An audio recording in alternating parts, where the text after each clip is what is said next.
इस प्रकार कहते हैं आत्म प्राण उधार ही, ऐसा धर्म नहीं और इससे बड़ा कोई पुण्य नहीं प्राणी को। पुण्य तो और भी है, लेकिन अगर आप परोपकार करना चाहते हैं, आपके दिल में दया है प्राणियों के प्रति, तो मानव शरीरधारी प्राणी को परमात्मा की शरण प्राप्त करवा दे। बुरा वो भी नहीं है, जैसे पक्षी है, अपने घर पर दाने डाल दो, कुत्ता आता है रोटी डाल दो, अपने ही घर पर डालो, कहीं विशेष स्थानों पर मत भटको, ये व्यर्थ है।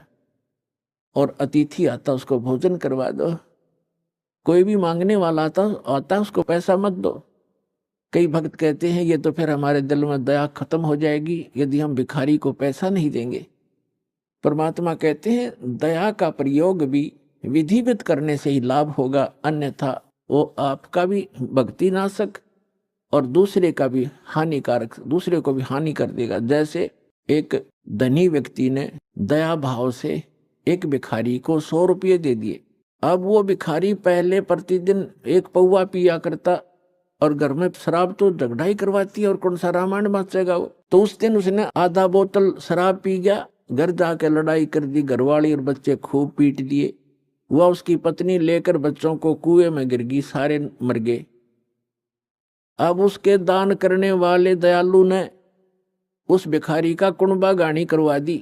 तो ये दया भी खराब है, ऐसी दया नहीं करनी चाहिए।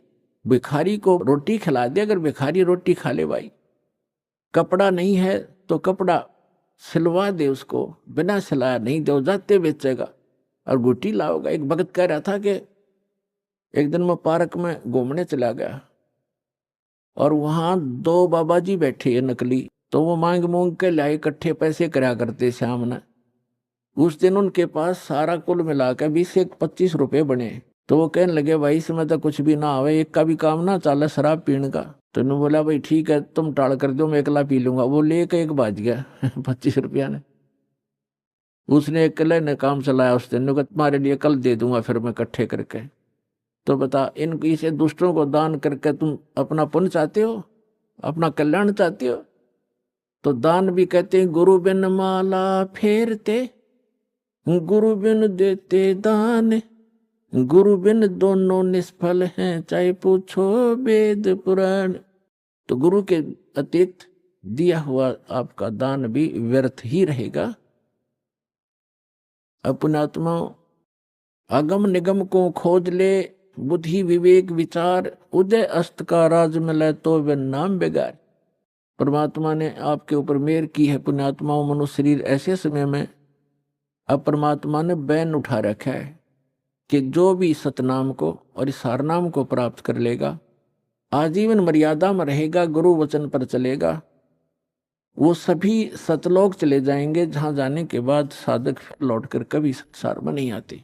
तो उसके लिए बताया है कि सतगुरु मिलना चाहिए, पूरा संत हो, सतभक्ति शास्त्र अनुकूल हो और भक्त भी कति डट के भक्ति करे, बुराई छोड़ दे। बीड़ी शराब मांस तमाकू आन उपासना रिश्वतखोरी चोरी जारी, ये सब बुराई है, इस भक्ति मार्ग में बाधक है। इनको त्याग कर ही हम परमात्मा प्राप्ति कर सकते हैं, मनुष्य जीवन को सफल कर सकते हैं। अब प्रसंग चल रहा है कि कल करे सो आज करो, आज करे सो अब, और पल में प्रलय हो जाएगी, भाई फिर करोगे कब। समझा है तो सिर दर पाओ, बहुर नहीं रे ऐसा दाव, आगे गए न बावड़े, रहते भी सब जा, और बिन साहिब की बंदगी कहीं ठोर ठिकाना ना। जो पहले चले गए, मृत्यु हो, उन्होंने तो आके बताया नहीं हमारे साथ क्या बना, और शेष भी सब चले जाएंगे, ऐसे ही मृत्यु को प्राप्त हो जाएंगे। और परमात्मा ने आके बताया है कि वो जो भक्ति नहीं करते वो नरक में जाते हैं। सतगुरु के उपदेश का लाया एक विचार, और जय सतगुरु मिलते नहीं जाते नरक द्वार। नरक द्वार में दूत सब करते खेचा ताण, उनसे कभू ना छूटता फिर फिरता चारों खान। 4 खानी माने ये अंडरज जेरज उद्बुद, ये 4 प्रकार से जो उत्पत्ति प्राणियों की होती है, ये 84 लाख प्रकार के प्राणियों का जो जीवन होते हैं, इनको 4 खानी 4 विभागों में बांटा है, 4 डिवीजन बनाई है इनकी। और चार खानी में भ्रमता कबू ना लगता पार, सो फेरा सब मिट गया मेरे सतगुरु के उपकार।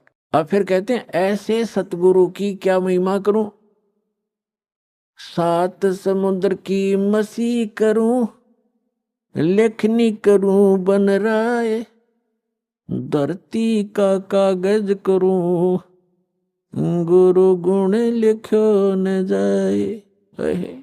अपना आत्मा, आप तो बालक हो, आपको तो अपनी बनाई खीर मिल गई, ना दो में माख फूटी और ना कोई आंच लगी। आपको तो परमात्मा ये बना के धर के गए थे, यो ज्ञान, तत्व ज्ञान। लेकिन इन काल के दूतों का ना तो गीता पढ़ने वालों को गीता समझ में आई, वेद पढ़ने वालों को वेद समझ में आए नहीं, पुराण पढ़ने वालों को पुराण समझ में आई नहीं, और कुरान पढ़ने वालों को कुरान समझ में आई नहीं, बाइबल पढ़ने वालों को बाइबल का ज्ञान नहीं हुआ, और कबीर परमेश्वर की वाणी पढ़ने वाले इन कबीर पंथियों को परमेश्वर की वाणी का समझ नहीं आया। तो ये परमात्मा आपको बना कर दे गए सारा ज्ञान, और आप उन गुड बेटर बेस्ट, आप वो बेस्ट क्वालिटी की आत्मा हो परमात्मा की, जिनको सतलोक आश्रम बरवाला में ये सतनाम और सारनाम प्राप्त हो रहा है। तो आपके लिए सारा प्रयत्न हो रहा है।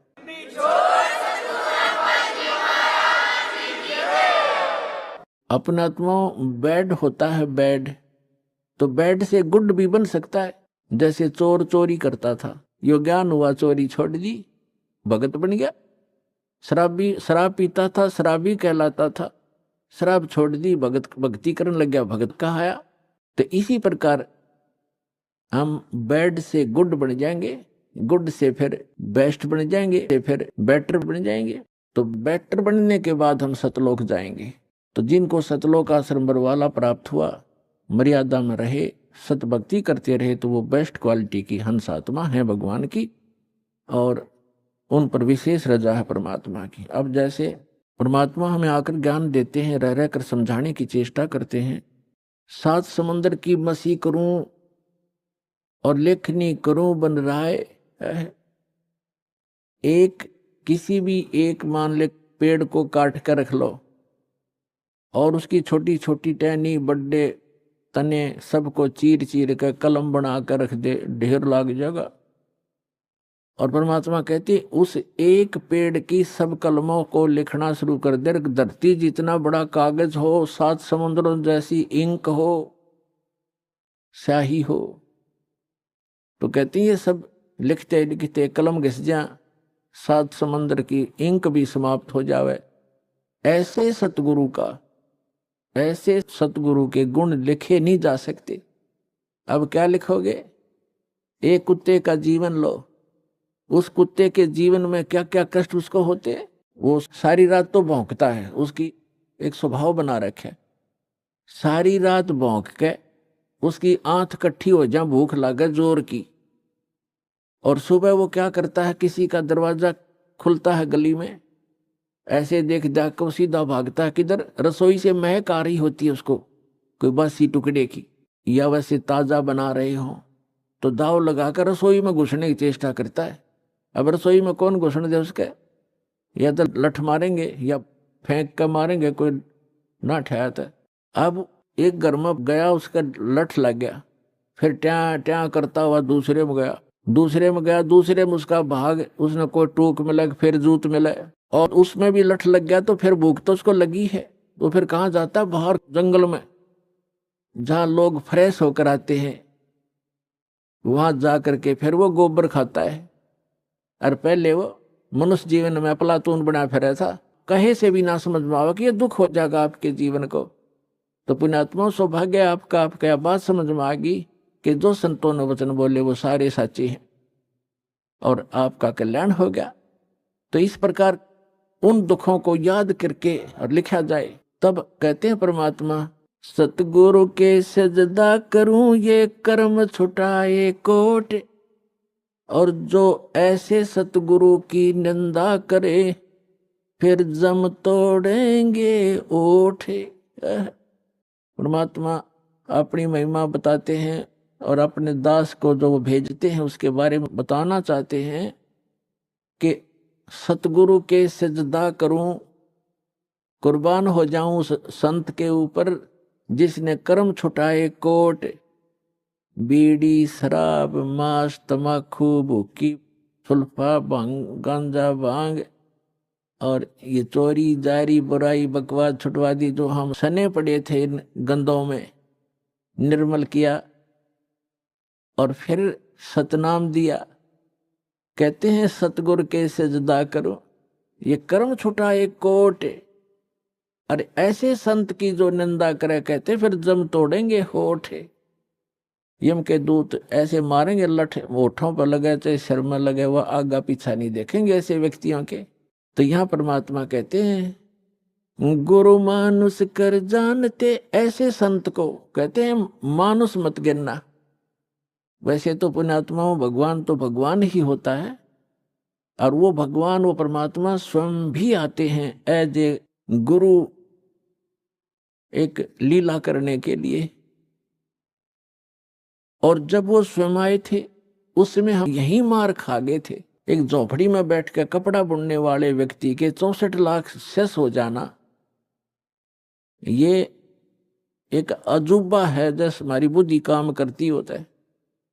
लेकिन उस समय परमात्मा जिसको भी नाम देते थे, आशीर्वाद देते थे, उनके दुख दूर हो जाते थे, भूत भाग जाते थे। कहते हैं सतगुरु दो चाव सो कर ही, 14 कोट दूत जम डर ही, ऊत भूत जम त्रास निवारे और चित्रगुप्त के कागज पाड़े। ये समर्थ कबीर भगवान है। ये आपके ऊत भूत किसी प्रकार का भी आपके ऊपर 3 ताप का दुख हो, प्रेत बाधा हो, पितृ बाधा है या कोई जिंद बाधा है, अब प्रधानमंत्री के सामने फिर चोर कैसे रुकेंगे? उसके साथ तो बहुत घने बॉडीगार्ड होते हैं। तो जो भक्ति ना करके शरीर छोड़ के वो भगवान के चोर हैं। जिन हर की चोरी करी और गए राम गुण भूल, ते बिदना बागुल किए रहे उर्द मुख चूर। ऊत भूत जम त्रास निवार, यम के दूत भी निकट नहीं आ सकते। कहते सतगुर सरना आए के। और धर्मराज डर कैसा?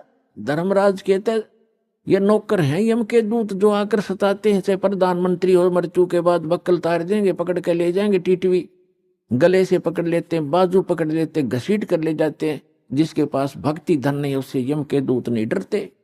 और समर्थ साथ नहीं है तो कबीर परमात्मा ये समर्थ भगवान है, अनंत कोट ब्रह्मांड के स्वामी हैं। तो यह बताते हैं सतगुरु की शरण में आकर फिर धर्मराज का भी डर नहीं, यम के दूत की तो बातें छोड़ो तुम।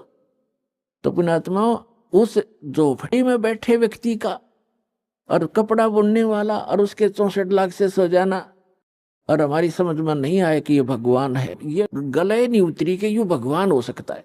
और भगवान सिंगाड़ा होया करे, जिसका सींग सांग लग रहे हो या बंदूक बंदाख ले रखी हो। अरे जो आप पर आपत्ति आई और दूर कर दी मालिक ने, और ऐसी भक्ति दी, आपका सारा सुख दे दिया। सब जो भी शरण में आए थे गिनती नहीं कर सकते, इतने सुख दिए दाता ने। और लेकिन उन सिरफरों के बकाए हुए ये कह दिया करते, नहीं यो तो वैसे सिद्ध पुरुष है, को सिद्धि शादी जानता है, ये भगवान थोड़ा ही हो सकता है। वह हम मान्य करते भगवान श्री राम और श्री कृष्ण, जिसके हाथ में तीर और सुदर्शन चक्र और हनुमान जी के पास गदा और माता लेरी 8 हाथों में हथियार, तो हम इसे ईशान भगवान मानना थे। यह बुद्धि पर पत्थर पड़ रहे थे, इसी कारण से हम फेल रहे।